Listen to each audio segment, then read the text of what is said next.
Hmm. Tipak na tipak po. Paano yan pag nag-uulan?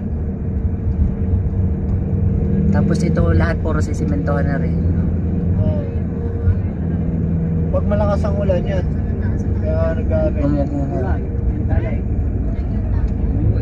Tangan ito ulit, oh. Nagahanggan din. Nakasahangan.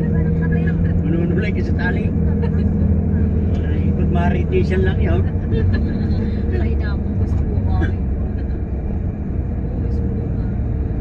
Pinakot maritis naman.